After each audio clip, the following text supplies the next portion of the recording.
আওপা বাণীৰ খবৰ সদৌ অসম আদিবাসী মহিলা শক্তি তিনিচুকীয়া জিলা সমিতিৰ অন্তৰ্গত পূৰ্ণ পৰ্যায়ৰ দুমদুমা আঞ্চলিক সমিতি গঠন কৰা হয়। নৱনিৰ্বাচিত সভানেত্ৰী শ্ৰীমতী মানসী তাঁতী, সম্পাদিকা শ্ৰীমতী সুশীলা ওৰাং লগতে সমিতিৰ সমূহ বিষয়ববীয়াক আওপা কেন্দ্ৰীয় সমিতিৰ তৰফৰ পৰা আন্তৰিক অভিনন্দন ও শুভেচ্ছা থাকিল। উক্ত সভাত উপস্থিত থাকে সদৌ অসম আদিবাসী মহিলা শক্তি কেন্দ্ৰীয় সমিতিৰ সম্পাদিকা শ্ৰীযুতা ৰশ্মি পৰ্জা নায়ক ডাঙৰীয়ানী, কোষাধ্যক্ষ শ্ৰীমতী স্বপ্না তাঁতী, লগতে আওপা তিনিচুকীয়া জিলা সমিতিৰ প্ৰচাৰ সম্পাদিকা ৰাণী সোণাৰ, সাংগঠনিক সম্পাদিকা শিল্পা মুণ্ডা, ক্ৰীড়া সম্পাদিকা ভুৱনী কিষাণ, সহ সাংস্কৃতিক সম্পাদিকা সুমতি পৰ্জা তথা আওপা সমূহ বিষয়ববীয়াৰ উপস্থিতিত উক্ত সমিতি গঠন কৰা হয়। নিউজ ডেস্ক আওপা বাণী। নমস্কাৰ জগাৰ জনাইছোঁ। সদৌ অসম আদিবাসী মহিলা শক্তি চমুকৈ আওপা দুমদুমা আঞ্চলিক সমিতি গঠন কৰা হ'ল।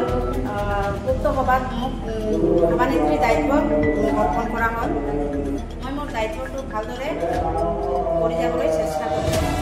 বিভিন্ন আদিবাসী জনগোষ্ঠীৰ লোকে মাত মাতিবলৈ চেষ্টা কৰিম। জোহাৰ, মোৰ নাম শ্ৰীমতী সুশীলা ওৰাং। সদৌ অসম আদিবাসী মহিলা শক্তি চমুকৈ আওপা আজি দুমদুমা আঞ্চলিক গঠন কৰা হয় আৰু সম্পাদিকা দায়িত্ব অৰ্পণ কৰা হয়।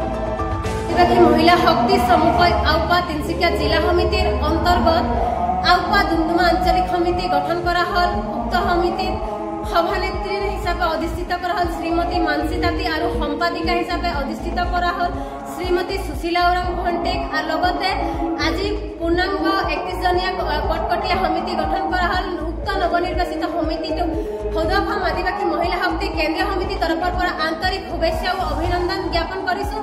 লগতে অসমত বসবাস কৰা বৃহত্তৰ আদিবাসী জনগোষ্ঠী তথা নিৰ্যাতনত ভুক্তভোগী হোৱা মহিলাসকলৰ লগত মাৰ বান্ধি থিয় হ'ব বুলি আমি আশা কৰিছোঁ। লগতে আদিবাসী জনগোষ্ঠীৰ বিভিন্ন সমস্যা তথা আদিবাসী জনগোষ্ঠীৰ জন্মগত অধিকাৰ জাতি মাটি ভেটিৰ ওপৰতো এই নৱনিৰ্বাচিত সমিতিটো মাৰ বান্ধি থিয় হৈ মাত মাতি যাব বুলি আমি আশাবাদী। জয় অসম, জয় আদিবাসী, জয় আওপা। ধন্যবাদ।